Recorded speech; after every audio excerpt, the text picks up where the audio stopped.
It was a bright Monday morning in Lagos when Amarachi Nwosu stepped into the glass-walled boardroom of Vantage Global, one of the biggest tech companies in Africa.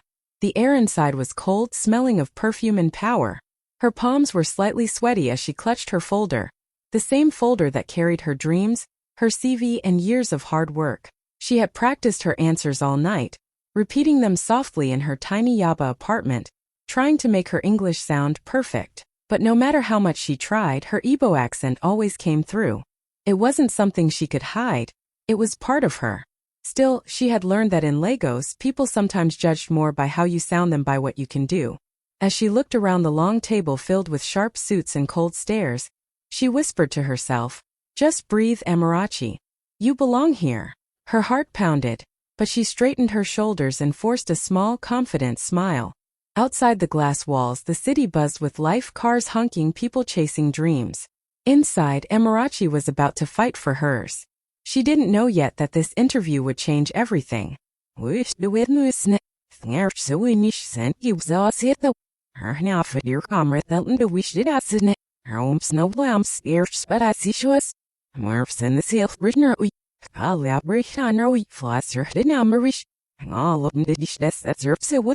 Snah bajlai fruit. He'd serve in a year 30 the half miss that. Deathing the often. Sea or Henry Fithosish. Madna he bulbs out and then a scalp for a hawkish army. And he keeps naked me asked that it's such dirt or reveals that. Albeit that Sarkich Nish can eat skull at zero and the onion nester. Snatch out rather video when it's doing her head off bish. Dwarf of the sniff it on while on. Thnarch the out silver. Had to him if I her freaking it. Maast said the room, and I get us in the third bomb sicklish, and I wish it to be for reached our metals. So we shooted out city to rot ahead, snit nestle for us Navida he trophy wind up. Find it so we sure feeling after we written it sit that fluster lost dash. Snitch scratched her silk like scratched our silk that need at stand ill and mum said the for a horse girl dash. Hold a litter her gas knit. Floor schnicks over marks out or hanging specks. Schnell from the dish. Saster and his neck be not gel file load of liver. Here we're vetter hish army. Serpy brother spill foot in your nester. He'll out look us medvoife. Still even mercy skells noisish. Tharps her not up soon it ass of the steel else nealer than. He locks it the worm skill which niche gizzard of greenwish divino.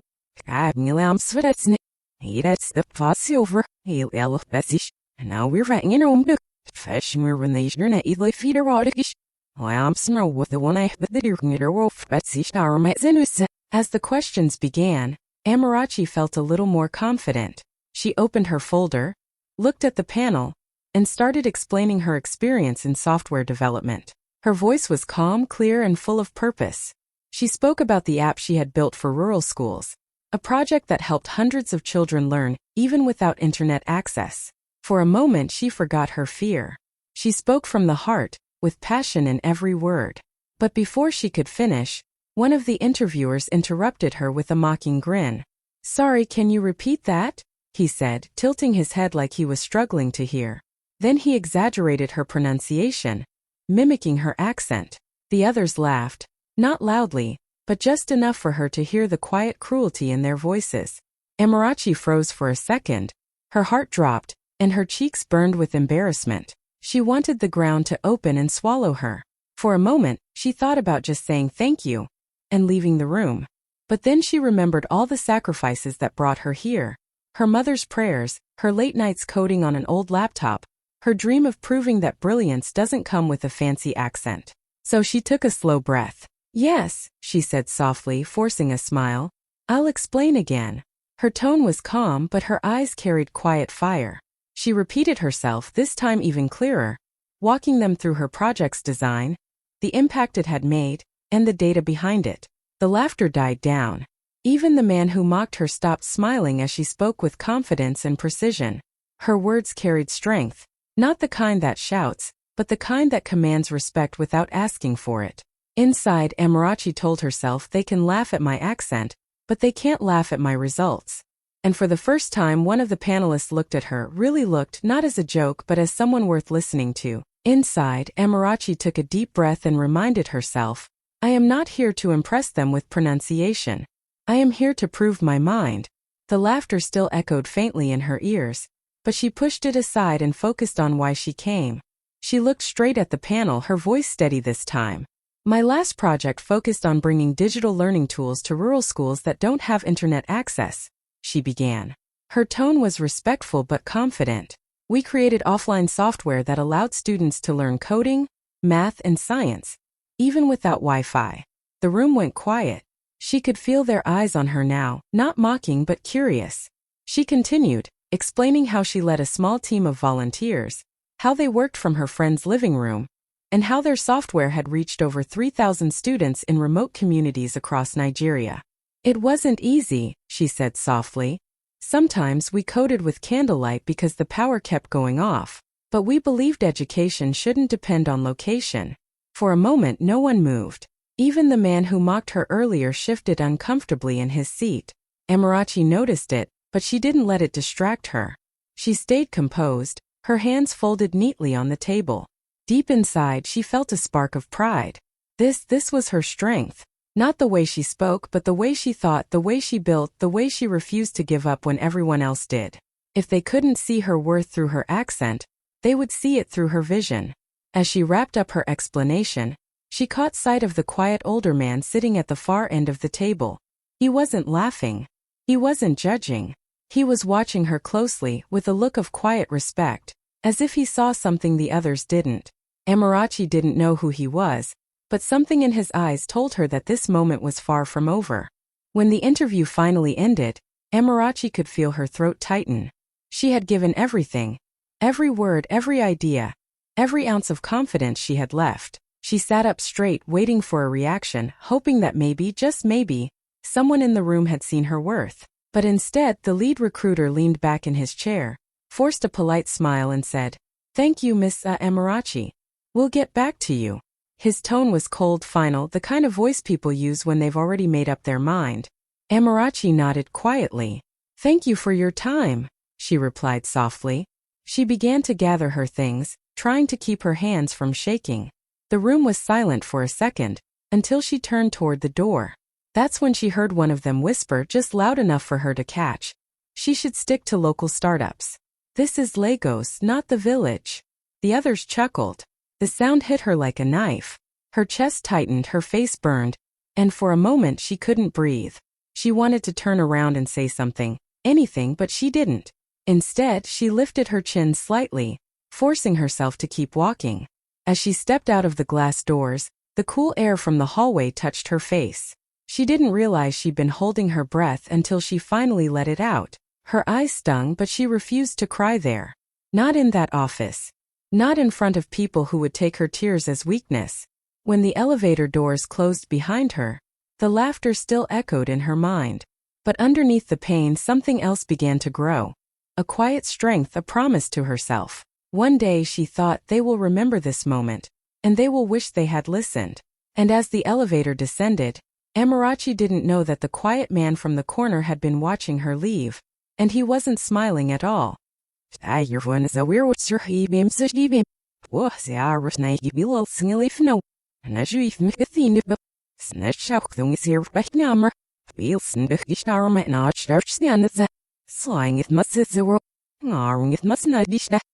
He said no, we've written it in my name, and I'm rested the well. He'll singil merchant her, and offer hanger it's right that's it, didn't it lock and the gosh, no, it's that's it, we can get, did not cross each arm. We did so, real if it's snimmerished. Her old Freddy has gave the steel carrot maxil. He'll yell best nimmo with my am say. Herbs a whaler, it's over, did he berish, and nemmerished. Her sim dahish off the arm at Nick at self. My aunt and you know more almost dealing sir, we sit geldom nemmerished. Doing it nimmo with. And it's here her heel, let's nick, but I see starme. All bulks this knave murphs it. He starme sim in feed. Nej, they knock up so fly me smack. Well, here's nay or feet nimmo murph it is the sahish. Her man one. Sab no for net such. Smash must draw hosted up. Termermish. Am puffy is tiny blushy. There at sea shower, the number of the wall, I'm sir thummer.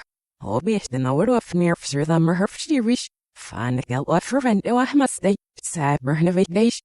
Toch neve net per quite nimmo murph. Our spots is the shaving. Flasser her strips a wish. Snoop sharp at serum empty. Arch deliver lock at this ovni come. Hurt fallet skirms. Hangin and murfnemo mir vet elf birnammer. Sir Wan it shaften da hish and near spot baller hanger it's. We've written it in murfzulk me in your woods. Dabber not as ish. Snelly as it as knit. Snets it in their own mussing fallow be. Ngemaster erin niet nasrock. So and the valles of that side is it. I bind it number of Mamaruna Wamser nail out as he starring in Vita. The next morning, Amarachi woke up before sunrise. She couldn't sleep much anyway. Her mind was spinning all night. She carefully ironed her best outfit, a neat navy blue blazer paired with a simple Ankara blouse her mother had sewn for her years ago. It wasn't fancy, but it carried meaning. It was her reminder of where she came from and why she started. After a short prayer, she took a deep breath and whispered to herself, "Whatever happens today, walk in with grace." When she arrived at Vantage Global, the receptionist looked surprised to see her again. "Good morning, Miss Amarachi," she said politely but with curiosity. Amarachi smiled faintly and replied, "Good morning. I'm here to see the chairman." The words felt unreal even as she said them. As she stepped into the same boardroom, the atmosphere shifted. The same recruiters from yesterday were already there, preparing for another round of interviews.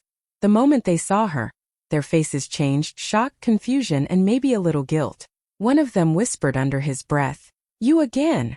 Another frowned, pretending to focus on his tablet. Before anyone could say another word, the door opened quietly. In walked the same older man from the corner yesterday, the one who had watched everything. The moment he stepped in, the room fell completely silent. His presence carried a kind of calm authority that needed no introduction. "Good morning, everyone," he said in a deep, steady voice. The recruiters stood up instantly, greeting him with nervous smiles. Amarachi watched him, realization slowly dawning. He's the chairman. The man she thought was just an observer was actually the most powerful person in the company. He turned his gaze toward Amarachi and gave her a small, warm smile, the kind that made her heart steady again. "Miss Amarachi," he said, gesturing for her to sit. "I'm glad you came back." At that moment, the same people who mocked her accent the day before couldn't even look her in the eye. The chairman looked at Amarachi for a moment, his eyes calm and kind. Then, to everyone's surprise, he spoke. Not in English but in smooth, fluent Igbo. "Kidu ndebani," he said gently. "How are you, my child?" The room went completely silent. The recruiters froze, eyes wide. No one had expected that. Amarachi blinked in shock, her lips parting slightly. For a moment, she couldn't even find her voice. Then slowly, a small smile appeared on her face as she replied softly, "Adiname, sir." "I'm fine, sir." The warmth in her voice carried both surprise and emotion. It was the first time that day she felt truly seen, not as a candidate, not as an accent to be mocked, but as a person. The chairman nodded, smiling proudly. "ODMMA," he replied, still in Igbo, meaning that's good. Then he switched back to English, his tone steady but firm. "You know," he said, glancing around the room, "I come from Enugu. I built this company with this same accent. The same one you laughed at yesterday." The words hit like thunder. The recruiters shifted uncomfortably in their seats, avoiding eye contact. A heavy silence filled the room. Amarachi could almost hear her own heartbeat. The chairman turned his gaze back to her. "When I heard you speak," he said softly, "I saw myself. Your confidence, your ideas, your dignity. That's what we need in this company." His words carried weight, and even those who had laughed now looked ashamed. Amarachi's eyes glistened, but she kept her composure. She had no words, only gratitude. For the first time, someone powerful had looked past her accent and seen her truth. In that moment, everything shifted. The girl they mocked yesterday now stood at the center of respect. The same voice they laughed at had just echoed in the chairman's own language. And in that quiet boardroom, Amarachi's story began to change forever. The chairman looked at Amarachi for a moment, his eyes calm and kind. Then, to everyone's surprise, he spoke. Not in English but in smooth, fluent Igbo. "Kidu ndebani," he said gently. "How are you, my child?" The room went completely silent.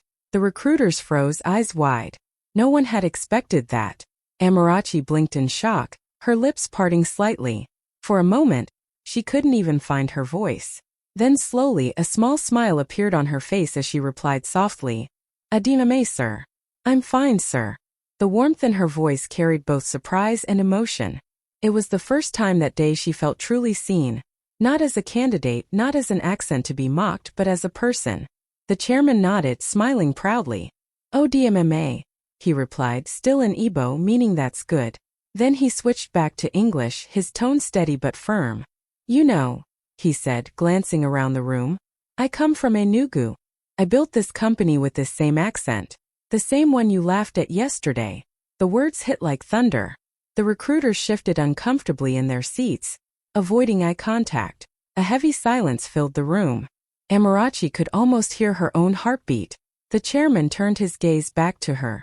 "When I heard you speak," he said softly, "I saw myself. Your confidence, your ideas, your dignity. That's what we need in this company."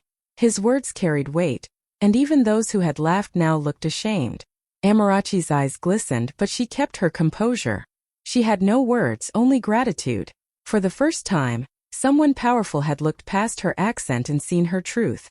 In that moment, everything shifted. The girl they mocked yesterday now stood at the center of respect. The same voice they laughed at had just echoed in the chairman's own language. And in that quiet boardroom, Amarachi's story began to change forever. The chairman turned slowly to face the panel, his expression calm but serious. The silence in the room was thick. No one dared to move. Then in a firm, clear voice he said, "While you were busy mocking her accent, you failed to hear her ideas. Ideas that could change the future of this company." Every recruiter froze. The laughter and pride they had shown the day before vanished in an instant. Some looked down at their notes, pretending to be busy. Others just stared at the table, too embarrassed to meet his eyes. The chairman continued, his tone still controlled but sharper now. "You see, this young woman talked about connecting rural schools through technology, something even this company has struggled to achieve. She came here with a solution, and you reduced her to her accent." His voice was calm, but every word carried weight. "That's not the culture I built this company on." Then, he turned back to Amarachi and smiled gently. "I come from Enugu myself," he said. "When I started this company, I worked from a small one-room office. I spoke with this same accent you just heard from her. People mocked me too. They said a man who sounded like me could never build a global brand." He paused for a moment, letting the words sink in. "But here we are today. A company worth billions, built on the voice they once laughed at." Amarachi's chest tightened. She felt her eyes water, but she blinked quickly to hold it back. The chairman's story mirrored her own, the same pain, the same strength. He looked around the room once more and said quietly, "Maybe next time you'll listen to the voice behind the accent, not the sound of it." The room was silent. The recruiters who once laughed now wished they could disappear. And Amarachi, the girl who had walked in feeling small, now stood taller, because the man with the most power in the room had just spoken her truth out loud. The chairman's voice grew firmer, cutting through the thick silence in the room. "This young woman's project," he said, glancing at Amarachi, "aligns perfectly with our next expansion plan." He paused for a moment, letting the weight of his words hang in the air. The recruiters exchanged nervous glances, unsure what was coming next. Then he continued, "From today, she's not applying for a job. She's leading our new community tech program as project director." For a few seconds no one breathed. The words hit like lightning. Gasps echoed around the boardroom. Amarachi blinked, stunned, trying to process what she just heard. Her hands trembled slightly as she looked up at the chairman, wondering if she'd imagined it. But his calm, proud smile told her it was real. The same people who had laughed at her accent just yesterday now sat frozen, faces pale, eyes darting between her and the chairman. The lead recruiter, who had mocked her the loudest, tried to force a smile, but his voice caught in his throat. Another one coughed awkwardly, pretending to adjust his tie. None of them could look at her. Amarachi's heart pounded in her chest. A wave of emotion rushed through her, disbelief, pride, relief, and a quiet sense of justice. She stood up slowly, her knees almost weak, and managed to whisper, "Thank you, sir." Her voice cracked slightly, but it was steady enough to carry across the room. The chairman nodded. "No, thank you," he said. "You reminded this company of something we forgot, that true innovation doesn't come dressed in accent or appearance. It comes from passion." Amarachi took a deep breath. The same room that had once humiliated her was now the room where her destiny changed. The same people who had tried to make her feel small were now silent witnesses to her rise. As she looked around the table, she didn't smile out of revenge. She smiled out of strength. Because in that moment, every insult, every doubt, every laugh had turned into her victory. Amarachi stood there for a moment, still trying to take it all in. Just yesterday, these same people had laughed at her, mocked her accent, and dismissed her like she didn't belong. But now, every single one of them sat silent, unable to even look her in the eye. She could feel their discomfort, their regret, their shame filling the air. Slowly, she turned toward them, her eyes calm but powerful. She didn't raise her voice, she didn't gloat. She simply spoke from the heart. "You were right," she began softly. "I may sound different, but that difference is my strength." Her voice didn't shake. It carried quiet confidence, the kind that doesn't need to shout to be heard. "This accent," she continued, "is not something to be ashamed of. It carries my story, where I come from, the people who raised me, the dreams that built me. Every word I speak reminds me of home, and I will never hide that again." No one dared to move. The recruiters who once smirked now looked down, their faces red with embarrassment. One of them tried to mutter an apology, but Amarachi simply smiled gently. "It's okay," she said. "You taught me something valuable. Sometimes people laugh at what they don't understand, but one day they'll have to listen." The chairman watched her proudly, his eyes soft with approval. "Well said," he murmured. In that moment, Amarachi didn't just win a position. She earned respect. Her dignity, her grace, and her strength filled the entire room. She didn't need revenge or anger. Her victory spoke louder than any insult ever could. As she gathered her things, her heart felt light. The same voice they once mocked had now opened doors they could never close. And for Amarachi, this wasn't just a win. It was proof that staying true to herself was the most powerful answer she could ever give. By afternoon, the whole building was buzzing. Phones pinged, emails popped up, and whispers spread like wildfire through every floor of Vantage Global. The company's official memo had just gone out, and at the top of the message, bold and clear, were the words: "New appointment, Amarachi Nwosu, Project Director, Community Tech Expansion. Approved by Chairman Obiora Ease." The moment people read it, the entire office came alive. In the marketing department, someone gasped out loud, "Wait, isn't she the girl they said had the strong accent?" In HR, two staff members exchanged looks, realizing they had just witnessed a moment that would be remembered for years. Some employees smiled, genuinely proud. Others sat in quiet guilt, remembering how they had laughed behind her back the day before. Even the cafeteria was filled with chatter. "The chairman chose her himself?" one person said in disbelief. "He never does that." Another added softly, "Maybe it's time we stop judging people by how they sound." Meanwhile, Amarachi sat in her new office, a small but bright corner space overlooking the city. She reread the email, her name shining on the company-wide memo. Her heart swelled with emotion. She remembered every sleepless night, every rejection, every cruel word. And now here she was, not as a rejected applicant but as a leader. She whispered to herself, smiling faintly, "They tried to silence my voice. Now it echoes through their inboxes." Across the building, screens glowed with her name. The woman they once mocked had become the face of the company's future. And in every corner of Vantage Global, people began to see what true strength looked like. It sounded like Amarachi Nwosu. The moment couldn't stay hidden for long. Someone from HR, who had secretly recorded the scene in the interview room, uploaded a short clip online that evening. The video showed the exact moment the chairman greeted Amarachi and Ebo, shocking the entire panel. The caption was simple but powerful. They mocked her accent, until the chairman spoke in it. Within hours, the clip spread like wildfire across social media. By midnight, it had already hit 1 million views. People all over Africa shared it with tears, pride, and admiration. The comments section was flooded. "This gave me chills. Respect to that chairman. She carried herself with so much grace. Never be ashamed of your roots." News blogs picked it up. Influencers reposted it with heartfelt captions. Even on LinkedIn, professionals from across the continent were talking about it. About the power of staying true to yourself, about how prejudice still exists in modern offices, and how Amarachi's calm strength turned humiliation into victory. In Lagos, strangers began recognizing her name. Students from small towns messaged her saying, You made us proud. A radio host in Enugu called her the voice that spoke for a generation. Meanwhile, Amarachi sat quietly at home, scrolling through her phone, overwhelmed by the flood of messages. She wasn't chasing fame, but seeing so many people find courage through her story made her eyes fill with tears. She thought back to that moment in the interview when they laughed at her accent and she smiled. Maybe God let them mock me, she whispered softly, so the world could learn through me.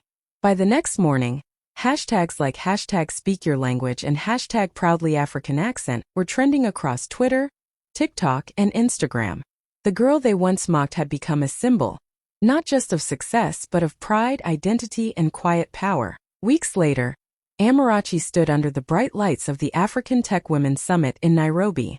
The hall was packed with hundreds of young women, dreamers, coders, innovators, all waiting to hear her speak. Cameras flashed as she stepped onto the stage in a beautiful Ankara dress, her poise quiet but powerful.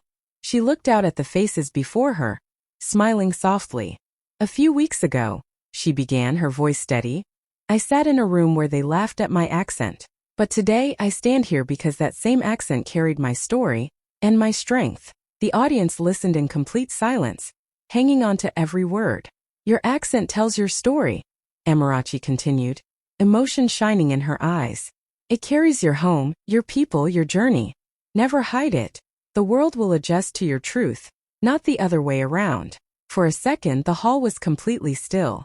Then, applause thundered across the room. Some women stood, clapping with tears in their eyes. Others cheered, shouting her name. Amarachi smiled, that same calm, proud smile she wore in the interview room weeks ago. Only now it carried the weight of victory. In that moment, she wasn't just the woman they once mocked. She was the voice of every African girl who had ever been told she wasn't enough. A living reminder that dignity speaks louder than perfection, and that true power begins when you speak with pride.